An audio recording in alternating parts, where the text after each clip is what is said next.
पटना में लेफ्ट का student wing और प्रदर्शन कर रहे थे, सड़कों पर उतरे थे छात्र।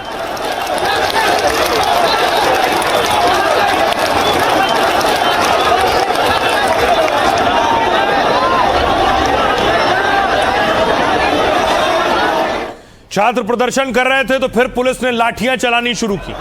पुलिस ने खदेड़ा है छात्रों को और जगह को खाली कराया।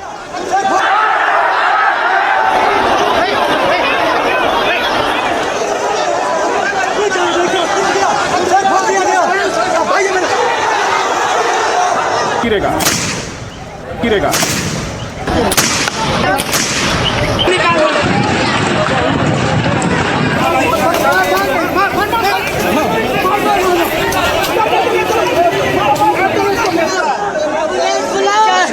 आप लोगों ने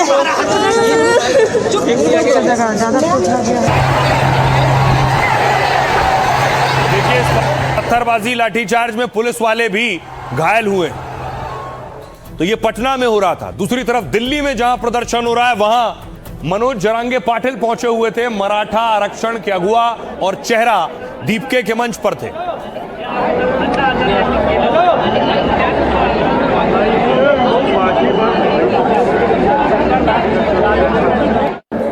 और दिल्ली में ही कोर्ट में सुनवाई हो रही थी।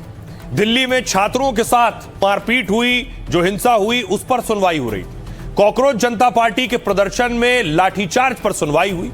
जंतर मंतर से सोनम वांगचुक को जबरन हटाने जाने पर भी सवाल हुए।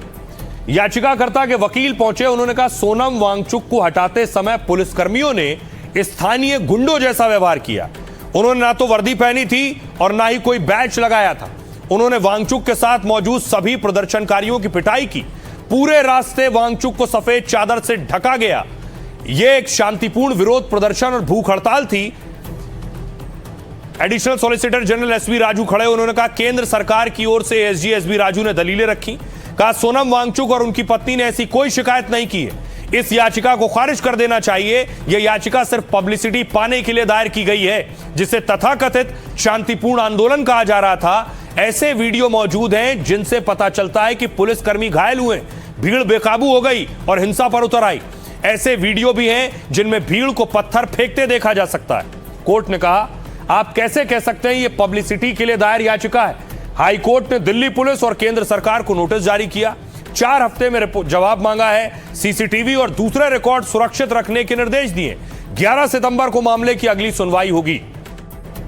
सुनिए क्या कुछ कह रहे हैं सियासतदान।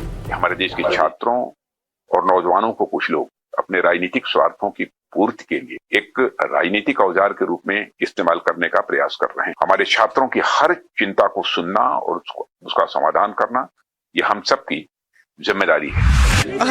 हमारा प्रोटेस्ट अलोकतांत्रिक है। लोकतंत्र में सबसे बड़ी चीज क्या होती है? फ्रीडम ऑफ एक्सप्रेशन और right to protest, peaceful protest. इसमें कुछ अलोकतांत्रिक बात नहीं है। अलोकतांत्रिक ये है जो यहाँ इस सदन में हो रहा है, जो सड़कों पे हो रहा है। सदन में आप चर्चा नहीं करते, एलओपी को बोलने नहीं देते, ऑपोजिशन लीडर्स को बोलने नहीं देते।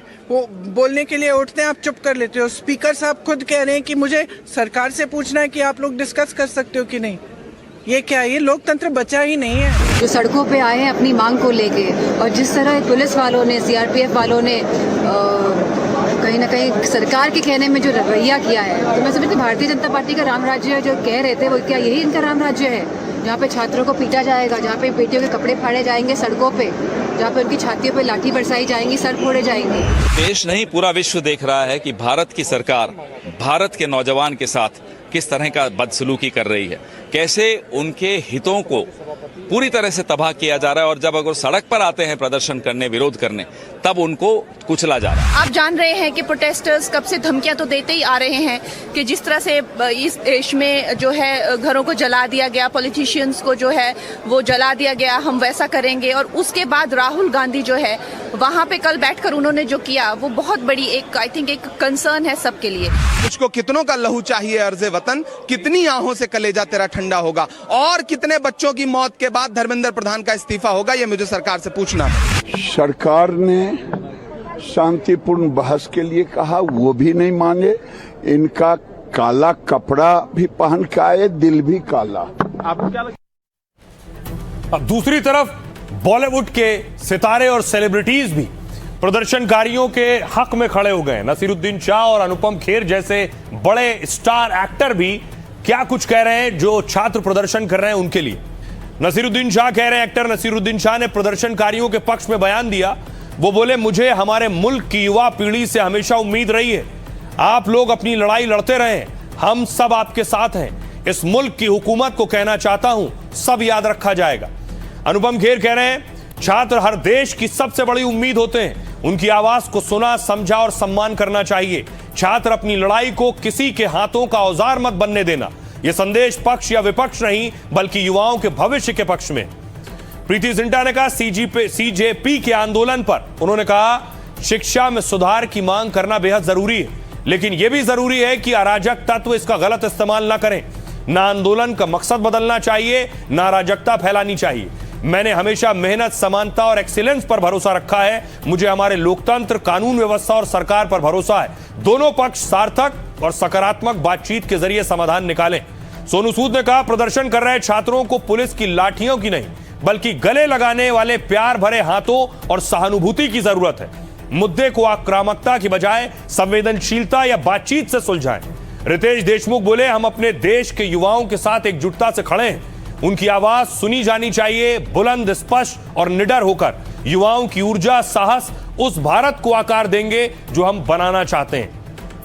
सिंगर और एक्टर दलजीत दोसांझ ने भी इस प्रदर्शन का समर्थन किया। उन्होंने कहा, जनता की आवाज ईश्वर की आवाज की तरह है। उन्होंने अधिकारियों से छात्रों की शिकायतें सुनने की भी अपील की है। सुनिए क्या कुछ कह रहे हैं नसीरुद्दीन शाह। किसी भी छात्र को अपनी बात कहने के लिए ऐसी परिस्थितियों से नहीं गुजरना चाहिए कि बेचैनी, आपका गुस्सा और आपकी उम्मीदें, तीनों को समझ सकता हूं। जब आपके आंदोलन में बाहर के लोग घुस, राजनीतिक अवसरवादी, हर आंदोलन में अपनी मौजूदगी दर्ज कराने वाले लोग या ऐसे तत्व जिनका मकसद आपका मुद्दा नहीं बल्कि अपना एजेंडा होता है, तब सावधान हो जाइए।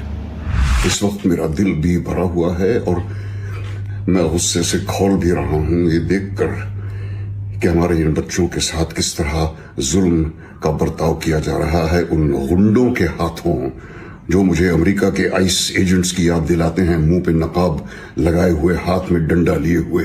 कभी अपने बच्चों के बारे में भी सोचा करो और ये भी सोचो कि तुम्हारा अंजाम तुम्हें भी एक दिन मिलेगा जरूर। इन सब बच्चों से मैं कहना चाहता हूं कि हिम्मत ना हारें, बहुत से लोगों की हमदर्दी आपके साथ है। और इस बीच सेलिब्रिटीज आकर खड़े हुए प्रदर्शन करने वालों के साथ और प्रदर्शनकारियों की टीम से विजेता दहिया की छुट्टी हो गई है। खाते हुए उन्होंने एक वीडियो बनाया था। भूख लगी है, उसका बर्गर खाने का मन हो, मैंने बर्गर क्यों खाया, आज का बड़ा मुद्दा है। तो कोई भी इंसान पर, यानी एक तरफ प्रदर्शन हो रहा था, विजेता दहिया बर्गर खा रहे थे, उसके बाद देखिए किसी ने वीडियो बनाया उनका। ये विजेता दहिया जो कॉकरोच जनता पार्टी के बनते हैं, ये ग्रुप स्टूडेंट्स ने मार खाई, इनके स्टूडेंट में, इनके चक्कर में स्टूडेंट्स ने मार खाई और ये घूम रहे। बता अब कहाँ है तेरी ममता? अरे तू वहां पर क्यों नहीं है? अगर मेरे घर का बंदा, अगर तू उनको अपना मानता है, तू वहां पर क्यों नहीं था? अरे तू अभी यहाँ पे क्या कर रहा है? तू अभी यहाँ पे क्या कर रहा है? बता मेरे को, अभी क्या कर रहा है यहाँ पे तू? अगर वो तेरे अपने हो। तो सोमवार को संसद के करीब इलाकों में जोरदार हंगामा चल रहा था। धर्मेंद्र प्रधान के इस्तीफे की मांग को लेकर सीजेपी ने संसद मार्च निकाला था और पुलिस ने प्रदर्शनकारियों पर लाठीचार्ज किया, आंसू गैस के गोले भी दागे। इस दौरान सोशल मीडिया पर एक वीडियो तेजी से वायरल होने लगा जिसमें सीजेपी के प्रवक्ता रहे विजेता दहिया जंतर मंतर के पास बर्गर खाते दिखे। वीडियो में कोई उनसे सवाल भी करता है प्रदर्शनकारियों के साथ क्यों नहीं, तो वीडियो में उनका जवाब था, भूख लगी थी, मैंने किसी का ठेका नहीं ले रखा है। वीडियो वायरल होने के बाद सीजेपी ने विजेता दहिया को प्रवक्ता पद से हटा दिया। विवाद बढ़ने के बाद विजेता दहिया ने बर्गर खाने पर अपनी सफाई दी। उन्होंने कहा, क्योंकि मुझे बहुत भूख लगी थी, मैं 2 रातों से सोया नहीं था और जब आप कुछ अच्छा खाते हैं तो आपका मन अच्छा हो जाता है। विजेता दहिया के बारे में आपको बताऊं, वो लेखक, कंटेंट क्रिएटर, फिल्म मेकर, फिल्मकार हैं। उन्होंने दिल्ली के DTU से पढ़ाई की है। यूट्यूब क्रिएटर्स के लिए रिसर्च करते हैं, सामग्री तैयार करते हैं। ध्रुव राठी के लिए भी रिसर्च की और 2 हरियाणवी फिल्में दरारें और ओपरी पराई लिखी है। दावा है कि उन्होंने दोनों फिल्मों का निर्देशन भी किया। सीजेपी ने दावा किया कि उन्होंने 2 किताबें लिखी हैं।